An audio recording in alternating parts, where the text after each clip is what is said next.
Hello दोस्तों, सभी को नमस्कार। मैं विकास वर्मा अपने YouTube channel the term of arc में आप सभी लोगों का हार्दिक स्वागत एवं अभिनंदन करता हूं। आज मैं डिप्लोमा इन आर्किटेक्चर असिस्टेंटशिप के थर्ड सेमेस्टर में आने वाले सब्जेक्ट कंस्ट्रक्शन मटेरियल बी के बारे में फुल वीडियो एनालिसिस करने वाला हूं और उसमें आने वाले सब्जेक्ट और इम्पोर्टेंट टॉपिक्स पर भी चर्चा करने वाला हूं। ठीक है दोस्तों, तो पूरा वीडियो देखिएगा। कैसा लगा वीडियो, लाइक शेयर कमेंट और सब्सक्राइब वाला बटन तो तोड़ना ही तोड़ना है। ठीक है दोस्तों, चलिए मिलते हैं वीडियो में।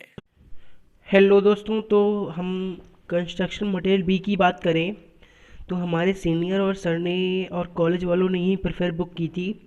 फ़िलहाल मैंने 4-5 बुक पढ़ी हैं, तो सबसे सरल और सरल भाषा में मुझे यही बुक लगी है। इसमें जय प्रकाशन नाथ पब्लिकेशन ने बहुत ही अच्छी तरीके से इसको हर मटेरियल के बारे में अच्छी तरीके से डिस्क्राइब किया है। तो मैंने तो यही बुक प्रेफर की थी और मैंने इसी बुक से ही प्रिपरेशन की थी। अगर हो सके तो आप इसी बुक से ही पढ़ें, अगर नहीं है तो आप इस के बारे में जो भी चीज़ें हैं मैं बताऊंगा, और हो सके तो आप जो चीज़ आपको इम्पोर्टेंट लगे मैं उसका स्क्रीनशॉट भी लेते चलिएगा सभी लोग। ठीक है दोस्तों, चलिए आगे की बात करते हैं इसके सिलेबस की। तो इसका 75 नंबर का वो होता है, मैंने हर चीज़ इस पे करके लिखी थी। और 75 नंबर का होता है। और इसमें अगर हम सिलेबस की बात करें तो सामग्री, दरवाजे और खिड़कियां, सीढ़ी एवं सीढ़ी का अच्छा सीलन निवारण एवं दीमक उपचार और फर्श, ओनली 5 लेसन ही है इसमें है। तो मैंने इनको मार्क वाइज डिवाइड कर रखा है, जो मेरे को लगता है कि हाँ इसमें से इतना नंबर का आता है। सामग्री जो है सबसे मोस्ट इम्पॉर्टेंट लेसन आपके लिए रहता है, जो कि 75 नंबर का होता है। उसमें से 75 में से 25 नंबर का आपका सामग्री रहती है, 10 नंबर का दरवाजे और खिड़कियाँ रहती है। तो आने आना बहुत ही मोस्ट इम्पॉर्टेंट है और बहुत ही अच्छे सवाल आते हैं दरवाजे और खिड़कियाँ से। आपको इसके बारे में तो पूरा नॉलेज होना ही चाहिए। और 20 नंबर सीढ़ी एवं सीढ़ी कक्ष, 8 नंबर सीलन निवारण एवं दीमक उपचार और 12 नंबर की फर्श आती है, जो सिंपल से हम लोग ग्राउंड फ्लोर पे जो होती है फर्श, उसके बारे में। ठीक है, अब चलिए बात करते हैं। आज मैं सिर्फ एक ही लेसन की बात करूंगा, सामग्री मटेरियल की। अब देखते हैं इसमें क्या क्या चीज़ हो सकती है। आप सिर्फ इसके बारे में पढ़ते चलिए और इसका स्क्रीनशॉट लेते चलिए। इसमें सबसे नंबर 1 पे आता है एस्बेस्टेज। एस्बेस्टेज रासायनिक रूप से कैल्शियम एवं मैग्नीशियम का सिलिकेट होता है। इंजीनियरिंग की दृष्टि से यह एक महत्वपूर्ण खनिज पदार्थ है। इसमें एल्युमिनियम और लौह ऑक्साइड की भी मात्रा पाई जाती है। एस्बेस्टेज में आपको एल्युमिनियम और लौह ऑक्साइड ही मिलेगा, सबसे मोस्ट इंपॉर्टेंट चीज़ होती है एस्बेस्टेज में। यह भारत के प्रायः सभी हिस्सों में पाया जाता है। छोटे लघु टिप्पणी में आ जाता है कि क्वेश्चन पूछ लेता है कि एक एक शब्द में इसका आंसर तो क्या आ जाता है भाई, एस्बेस्टस सबसे ज़्यादा कहाँ पाया जाता है? तो यूपी, राजस्थान, महाराष्ट्र और मैसूर में अधिक मात्रा में पाया जाता है। इसके गुण या सफ़ेदी स्लेटी एवं भूरे रंग में पाई जाती है। इसकी संरचना रेशेदार होती है या कांच की तरह दिखता है एवं छूने में रेशम की तरह महसूस होता है। अग्नि निरोधी होता है। इसे उच्च ताप वाली जगहों पर भी प्रयोग किया जा सकता है। या ध्वनि एवं ऊष्मा एवं विद्युत का कुछ अलग होता है। यह जल से होता है, अर्थात जल का इस पर कोई प्रभाव नहीं पड़ता है। ये कुछ इंपॉर्टेंट चीज़ें हैं जो आप लोगों को ध्यान में रखनी चाहिए। इसके अवगुण भी हैं, रेशे वगैरह होते हैं बहुत महीन से, और सांस लेने पर आपके फेफड़े तक चले जाते हैं। तो इससे मनुष्य के फेफड़ों से चिपक जाने के कारण इसमें एक बीमारी उत्पन्न होती है, जिसे एस्बेस्टोसिस नाम से एक बीमारी हो जाती है। इसका बहुत बड़ा गुण होता है, ध्यान में रखना चाहिए आपको। और शीशा, आप स्क्रीन शॉट लेते चलिएगा, जो नहीं बता पाऊँ आपको इससे यहाँ से पढ़ लेना चाहिए। शीशा जो है यह 6000 वर्ष पुराना इसका आविष्कारक है, और इसे पीस कर 14 से 1500 डिग्री सेल्सियस तापमान में पिघलाकर बनाया जाता है। इस पिघले कांच को एकदम से ठंडा कर लिया जाता है ताकि यह क्रिस्टलीकृत ना हो पाए। थारपे के अनुसार अगर हम थारपे साइंटिस्ट थे, उनके अनुसार इसकी परिभाषा देखें तो यह धात्विक सिलिकेटों का समूह होता है जिसमें क्षारीय धातु के सिलिकेट का होना जरूरी होता है। कांच के घटक, मोस्ट इंपॉर्टेंट चीज S P S L L C ये कोड है, इसका स्क्रीनशॉट ले सकते हैं। कभी कभी पूछ लेता है कि शीशा के घटक कौन कौन से होते हैं, तो आपको ये सब लिख देना है। Silica, potash, soda, lime, lead oxide cullet, टूटे कांच। तो आप इसका स्क्रीनशॉट ले सकते हैं और नोट बनाते चलिए। अगर मैं आपको पढ़ा रहा हूँ तो हो सके तो ध्यान से सुनिए, बार बार वीडियो देखिए। उसके बाद जो मैं आपको बोल रहा हूँ वो आप नोट करके रखिए, ठीक है, क्योंकि ये चीज़ें शायद ही मुश्किल से कोई बता पाता हो जो मैं आपको बता रहा हूँ। कांच के गुण एवं अवगुण आप सब जानते हैं कैसा क्या होता है, ये आप अपने ध्यान में रखना है आप लोगों को। और कांच का वर्गीकरण घटकों के आधार पर, कभी ये तो पूछ ही लेता भाई है। एक साधारण शीशा होता है, सोडा लाइम शीशा होता है, और पोटास लाइम शीशा, पोटास लेड शीशा, बोरोसिलिकेट शीशा, कुछ ये कांच के प्रकार हैं। इसमें से मोस्ट इम्पोर्टेंट पूछ लेता है कभी कभी, फ्रस्टेज शीशा या घिसा हुआ कांच शीशा, एक ही बात होती है। यह अर्ध पारदर्शी शीशा होता है, इसकी एक फलक को रगड़कर, घिसकर या कांच के चूर्ण पाउडर को डालकर तैयार किया जाता है, इसलिए इसे घिसा कांच भी कहा जाता है। इसकी विशेषता यह है कि इसमें बाहर से प्रकाश तो आता है परंतु इसके आर पार दिखाई नहीं देता है। इन्हें भवनों के बाहरी हिस्सों में जहां विस्तीर्ण प्रकाश की जरूरत होती है प्रयोग किया जाता है। अगर हम बात करें, जैसे कि आपने मूवीज़ वगैरह में देखा होगा कि जो बड़े बड़े टॉयलेट होते हैं ना, टॉयलेट में लोग लगा लेते हैं, बिल्कुल ब्लर हो जाता है, कुछ दिखता नहीं है, तो वो शीशे की बात हो रही है यहाँ पे। ये होता है घिसा हुआ कांच, ठीक है। अब सबसे मोस्ट इम्पोर्टेंट चीज़ पूछ लेता है कि भाई तारों की जाली वाले प्रबलित शीशा, ये भी मोस्ट इम्पोर्टेंट चीज़ है, मैंने पट्टिक लगा के रखा है। इसमें ये ऑलरेडी क्वेश्चन पूछा गया है। इसमें कांच को बनाते समय इनकी परतों के बीच इस्पात की बनी पतली तारों की जाली को डाल दिया जाता है। इसमें डाले गए इस्पात के तारों का व्यास 0.46 से 0.56 मिमी तक होता है। और इंसुलेट या कुछ अलग सा तो कुछ इंपॉर्टेंट नहीं है, लेकिन बुलेट सा शीशा सबसे मोस्ट इम्पोर्टेंट चीज़ है और आप लोगों को ध्यान में रखना चाहिए और हम लोगों को इसके बारे में नॉलेज भी होना चाहिए। इस शीशे का निर्माण कांच की कई क्रमागत परतों के बीच विनाइल रेजिन का लेपन करके दबाव डालकर किया जाता है। कांच की बाहरी परतें आंतरिक परतों की तुलना में पतली रखी जाती हैं। इनकी मोटाई 10 से 100 mm तक हो सकती है। ये काफ़ी महंगे होते हैं। इनका प्रयोग ऑर्नामेंट स्टोर, निरीक्षण कक्षों, बैंकों, विशिष्ट व्यक्तियों की गाड़ी, सैनिकों की जैकेट आदि में प्रयोग किया जाता है। ओके दोस्तों, ये आप लोगों को ध्यान में रखना चाहिए और याद भी होना चाहिए। अब बात करते हैं लकड़ी की, तो हो गया। अब लकड़ी की बात करते हैं। लकड़ी के विभिन्न प्रकार के बोर्ड आ जाता है। इसमें सबसे पहले प्लाईवुड। प्लाईवुड क्या होता है? प्लाईवुड बहुत ही मोस्ट इंपॉर्टेंट चीज़ होती है। प्लाईवुड कई प्लाइयों का विनियर को एक दूसरे के ऊपर रखकर सरेश या गोंद से चिपकाकर जोड़कर उच्च दाब पर दबाकर प्लाईवुड का निर्माण किया जाता है। विनियरों को एक दूसरे के ऊपर इस प्रकार रखा जाता है कि उनके रेसे एक दूसरे के लंबवत बने रहें। इससे प्लाईवुड की कर्तन सामर्थ्य बढ़ जाती है। तो आप इसका स्क्रीनशॉट भी ले सकते हैं। प्लाई या विनियर, इसका फिगर भी देख लीजिए, हो सके तो स्क्रीनशॉट ले लीजिए। और इसका पूरा फिगर है। और इसका अगर हम देख लें तो इसका ऐसा कुछ होता है प्लाईवुड, और इसके ऊपर ऐसी हैचिंग की जाती है और इसका सेक्शन है ये। तो आप लोगों को ऐसे ही बना के आना है। इससे हैचिंग दिखानी है, सेटिंग करनी है, तो आपको अच्छे मार्क मिलेंगे।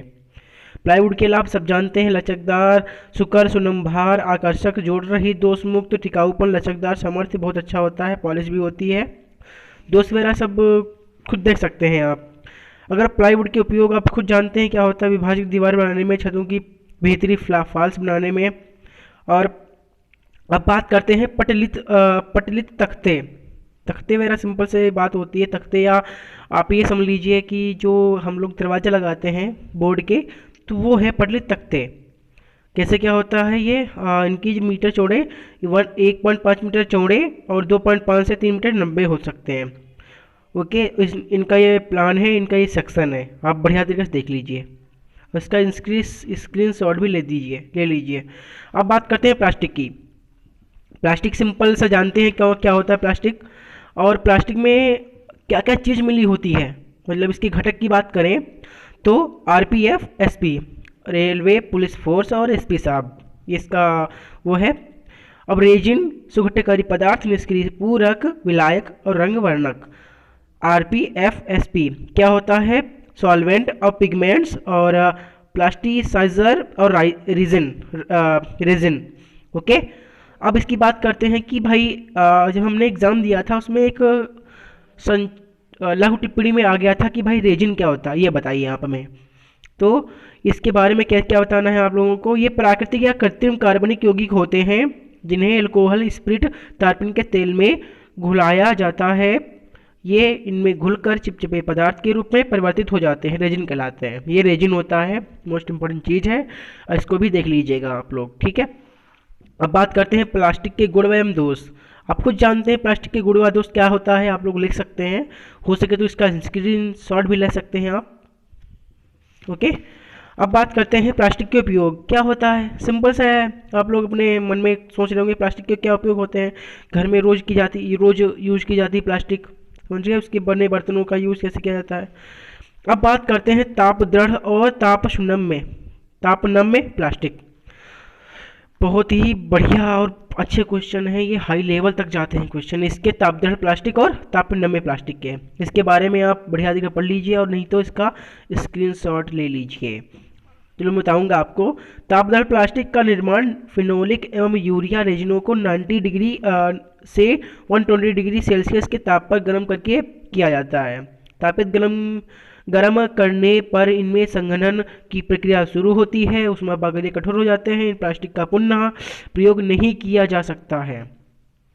तापदृढ़ प्लास्टिक का एक बार यूज़ होने के बाद दोबारा यूज़ नहीं किया जा सकता है, लेकिन तापनम्य में प्लास्टिक को एक बार यूज हो गया, उसको तोड़ फोड़ के उसको गर्म करके फिर दोबारा भी किसी आकार में परिवर्तित किया जा सकता है और यूज़ में लाया जा सकता है।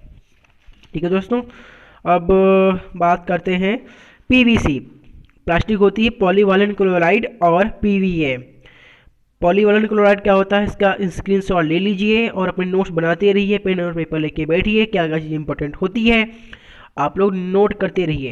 ओके, अब बात करते हैं पॉलीवालेंट क्लोराइड। ये जो हमारा सब्जेक्ट है वो construction material B, diploma in architecture assistantship के 3rd सेमेस्टर में आता है, कंस्ट्रक्शन मटेरियल बी। तो उसमें कुछ टॉपिक है, मैं आपको लोगों को बता रहा हूँ। पीवीसी बात करते हैं, इन्हें विनाइल क्लोराइड के बहुलीकरण से बनाया जाता है। इन पर अम्ल एवं अन्य रसायनों का कोई प्रभाव नहीं पड़ता है।